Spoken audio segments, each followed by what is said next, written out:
मुद्दत मुद्दत से आता हर दिन, जिंदगी में नई उम्मीद जागे।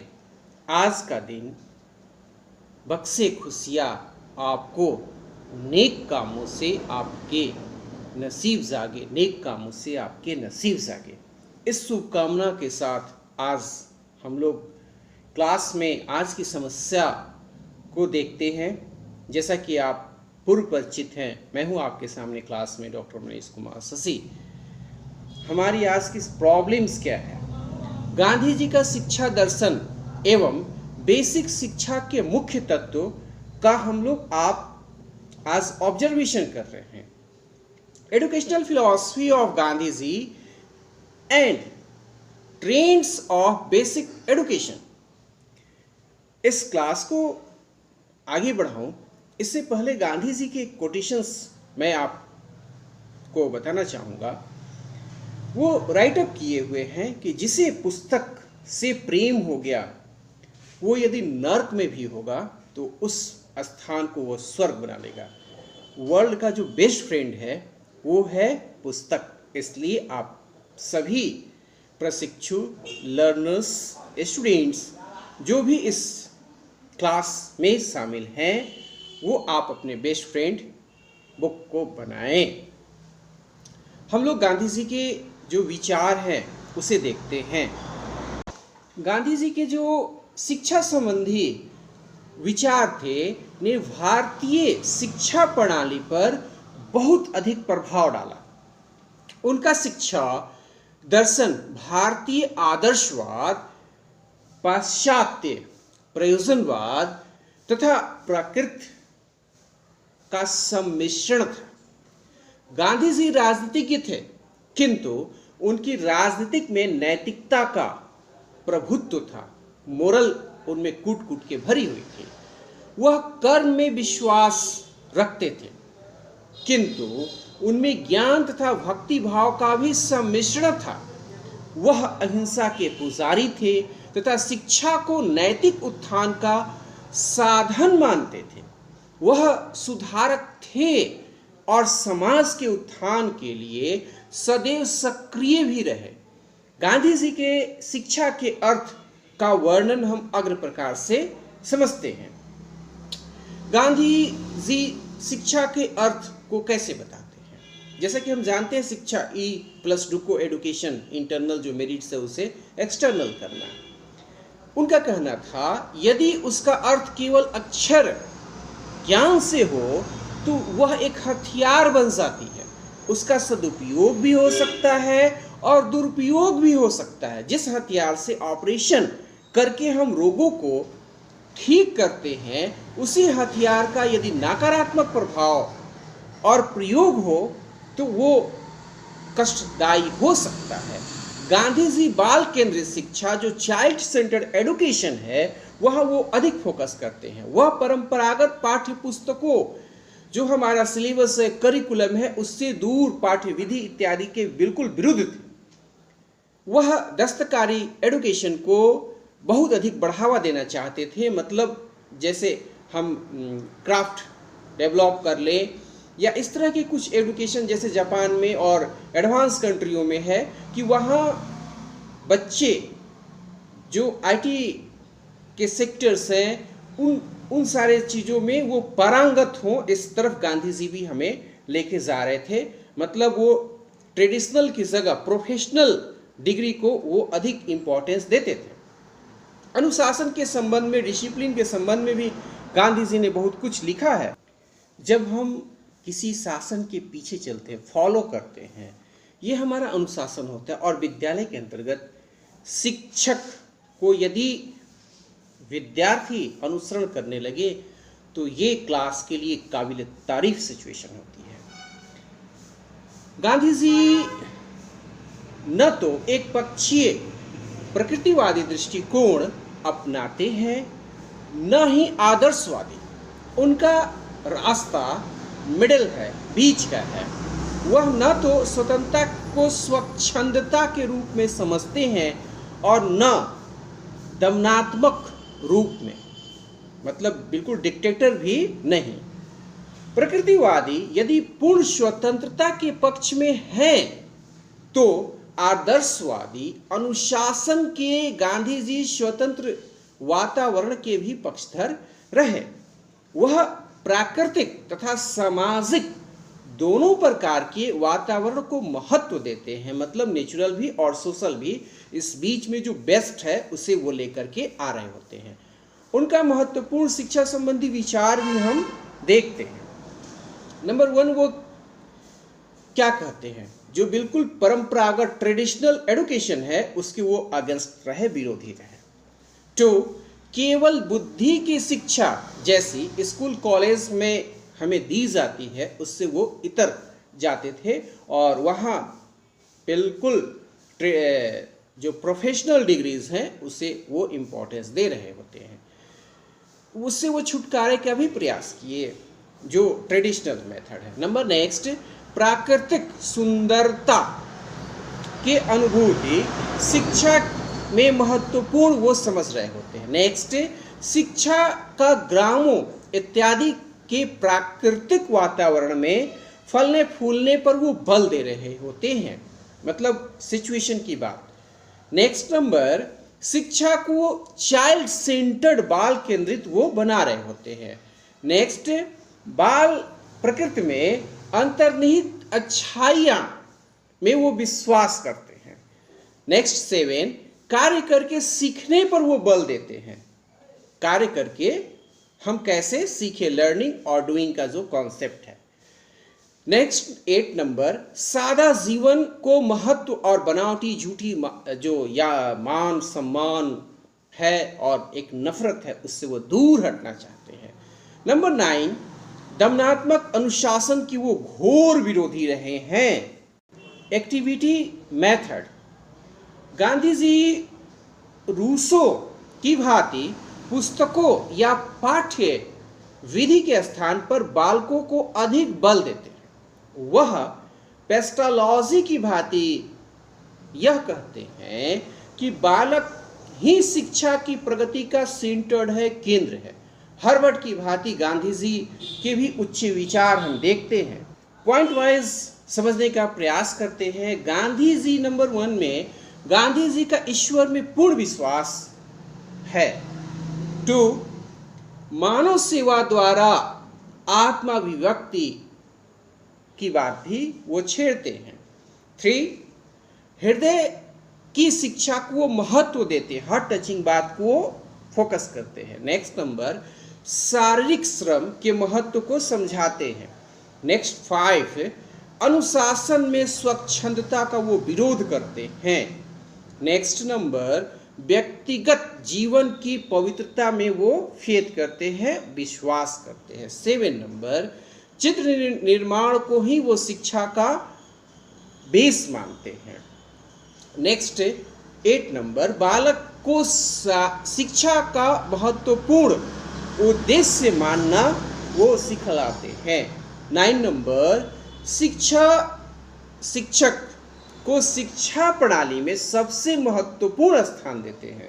मतलब यदि शिक्षक नहीं रहे, सिर्फ हम मशीनीकृत कर दे बातों को, तो इसको वो नहीं मानते हैं। जैसे ऑनलाइन एजुकेशन की बात भी आज के डेट में हम 21st सेंचुरी में देखते हैं, और ऑफलाइन भी। तो ऑफलाइन का एक अलग इम्पोर्टेंस है, और ऑफलाइन यदि स्ट्रांग नहीं होगा तो ऑनलाइन बेस जो हमारा बेस बनना चाहिए वो नहीं बन पाएगा। तो गांधी जी मुख्य बातों पर ऐसा ही फोकस कर रहे थे। जो प्रयोजनवादी गुण है उसको भी हम लोग देखते हैं।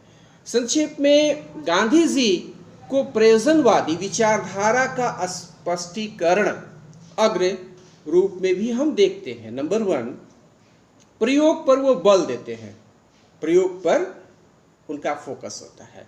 दस्तकारी केंद्रित शिक्षा के प्रतिपादन थे, जैसा कि हम पहले भी जान चुके हैं कि वो क्राफ्ट और हैंडीक्राफ्ट्स, इस तरह की जो प्रोफेशनल डिग्रीज हैं उसको गांधी जी उस टाइम ही बहुत अधिक इम्पोर्टेंस दे रहे थे। 3 नंबर, स्वक्रिया द्वारा सीखने पर वो बल देते थे। नेक्स्ट, श्रम के द्वारा सिखाए जाने का महत्व वो समझा रहे होते हैं। 5, वातावरण एवं सामाजिक स्थिति के अनुकूल शिक्षा की बात को छेड़ते हैं। नेक्स्ट, पाठ्यक्रम के नियोजन का आधार समन्वय एवं संगठन की बात भी राइट अप होती है। 7 नंबर, सामाजिक सेवा का महत्वपूर्ण स्थान है, वो राइट अप है। एमएस पटेल ने इस संबंध में क्या लिखा है? गांधी जी का दर्शन प्रकृतिवाद अपने परिवेश में है, आदर्शवादी अपने आदर्शों में और प्रयोजनवादी अपनी विधियों एवं कार्य योजनाओं में है, ऐसा एमएस पटेल लिखते हैं। वो स्पष्ट रूप से राइट अप करते हैं, Gandhi ji educational philosophy as naturalist in its setting, idealistic in its aim and programmatic in it method and program of work. काफी अच्छी बातें एमएस पटेल ने लिखा भी है।